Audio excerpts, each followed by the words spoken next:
What's good, peeps? Thanks as always for passing by the channel, much appreciated. Hit that subscribe button if you guys are new. Don't forget as well, please, to like and share the videos. Thank you to everyone who's been getting involved so far. Happy Friday, people. It's Friday then, it's Saturday, Sunday. What a tune that one is like. And the nice weather we're actually having today. Certainly spring feels like it's on its way, and I'm bloody glad of it, because all that wind, rain, sleet, snow was kind of just getting us down really. I couldn't go anywhere or do anything, so I was stuck in the house. Not that I didn't mind making me YouTube videos, that is, but better weather hopefully means this corona situation is going to be out the door soon, so that we can get back to a bit of normality. But one thing that is back to normality is Matchroom boxing, getting plenty of events, hosting plenty of boxing events, should we say. Because this weekend sees Josh Kelly fighting in a main event against a Russian, David Avanesyan, for the European welterweight strap. So I'm just going to delve into this and have a look at it before I watch it tomorrow night. I'm looking forward to this because I'm a big fan of Josh Kelly, and I've been watching him for a while. Obviously, like he's a local lad. He's from this region. He's from Sunderland actually, which is like not too far, well, it's kind of far, a few miles that way, and so I've known about him for a while. He's a good upcoming prospect. His current resume is 10 wins, no defeats with 6 knockouts, which isn't bad, and 1 draw. Avanesyan is obviously a lot more experienced, as he's had 30 fights. His record is 26 wins, 3 defeats and 1 draw, with 14 KOs, so kind of good KO record. I remember who was it he beat? He beat Shane Mosley, I think it was, a few years back. Was it 2015 or 16 or something like that? So there's no doubt in my mind that this is a big step up for Josh Kelly. Like, Josh Kelly has got 1 draw on his resume, which was on the AJ. I remember that was on the AJ Ruiz undercard a couple of years ago, because everyone remembers that that night. I remember that didn't go too down well with the public, me included. He annoyed me in that fight because he seemed to spend too much of his time clowning around and showing off rather than actually trying to win the fight. You know, he was focusing too much on trying to imitate Roy Jones and Muhammad Ali, and it's like, okay, like, Josh, calm down. You're still a prospect. You'll get to that level, but you've still got plenty to prove. Yeah.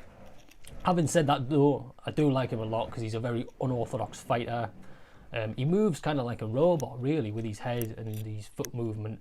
And he's going to really need all his tools if he wants to win this fight, because this fight will be a big step up for him. This will be a big test.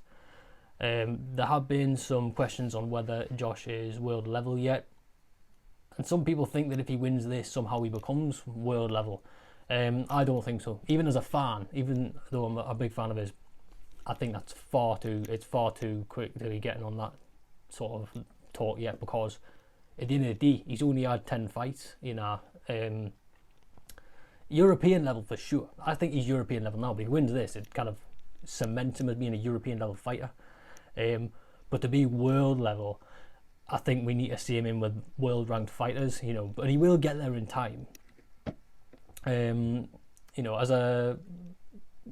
like I said, I need to be careful how I predict this one, because as a fan, I want Josh Kelly to win, obviously.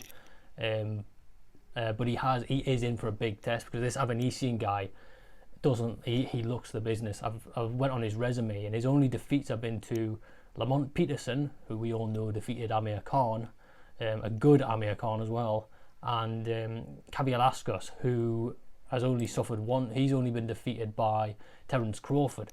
So, you know, Avanesyan has been in there with some legit tough opposition. So I do hope Josh Kelly can get the victory, not just because I like him, but I think it would be good for British boxing as a whole, like in general, because we need some positive news, man. Like, and most British fighters have had such a grim time recently. You know, you think of Callum Smith when he got knocked out by Canelo, or Josh Warrington last week is a great example. It's not been a good time for British boxing fighters. Plus, I think that if he gets hold of this strap, it does kind of nicely set up a Josh Kelly versus Conor Benn fight. That's assuming Conor Benn can get past Jesse Vargas, which is no gimme fight at all. So yeah, I want Josh Kelly to win, but I am leaning towards Avanesyan winning by decision. I don't think there'll be a knockout. I think Avanesyan by decision. On the undercard of that fight, we have got Robbie Davis Jr. versus Gabriel Valenzuela, a Mexican. That's worrying. Florian Marku versus Ryland Charlton. I'm really excited for that fight. 10 rounds at welterweight. Johnny Fisher versus Matt Gordon. 6 rounds at heavyweight. And Jordan Gill versus Cesar Juarez, another Mexican. 10 rounds at featherweight.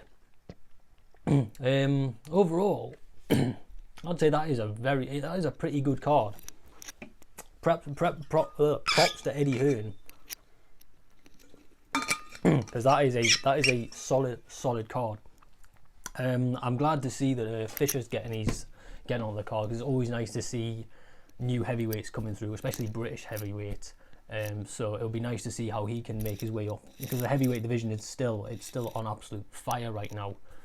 So it'll be a case of getting amongst it as quickly as you can. Robbie Davis Jr., who fought Lewis Ritson at the Metro Radio Arena, which is in that direction, a couple of years back.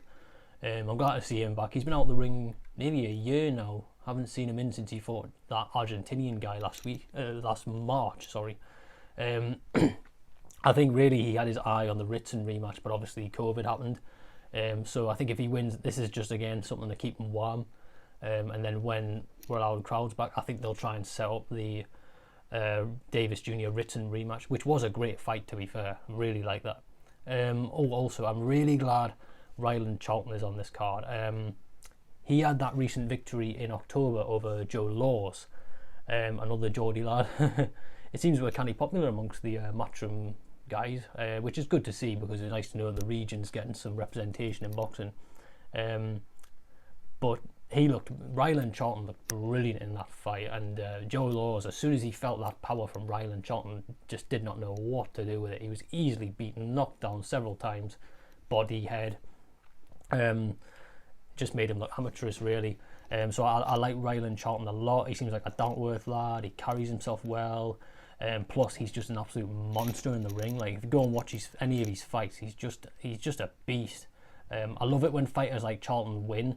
Like, they fight on smaller town hall shows, then they get the opportunity to feature as the B-side on a huge TV platform, and then they get the win, and then it's just like, sky's the limit. So I think that one is a good fight. That could be my fight of the night, actually. That Florian Marku versus Ryland Charlton. My only worry is the opposition in this fight, right? Not because it's poor, not in the slightest. I don't know anything about these Mexican lads that Robbie or Jordan Gill are going up against, but that's what worries me. As we saw last week with Josh Warrington, you cannot sleep on these guys, because they are killers. Like, they are going to have to fully prepare themselves for this opposition. Because Hearn booked the Mexican fighters, obviously, last week before Josh Warrington, and Josh Warrington got literally blasted out the ring. Like, literally completely dominated. So I bet that Eddie Hearn is absolutely bricking it now ahead of this card. Absolutely bricking it. Although, having said that, I know what Robbie and Jordan both bring to the table, and it is explosive action, and they are going to need it in this fight. So there are another two fights which I am buzzing. I can't wait to watch. So a very good card there, some good action-packed fights. I like the Josh Kelly fight. I think Marku versus Charlton could be fight of the night. That's a big step up for Ryland. Not going to make any other predictions, to be honest, because as last week showed, it is really, really hard to make predictions on these fighters and these kind of fights as well. So, but even if all the Matchroom lads tomorrow night were to lose, I still think we're in for a very, very good night of boxing, and that's all that I'm really asking for at this point. You know, like, just seeing good fighters against some good opposition, you know, and that's all it is. I want to see this young British talent coming up, these lads staying active, these lads getting amongst them fights. So you know, it is great to see, and props to Eddie Hearn for organising it. So best of luck to all the lads fighting tomorrow night. I hope you guys enjoy the fights too, and I will see you next time on Sunday when the fights are over, and I'll let you know what I thought about it. Peace.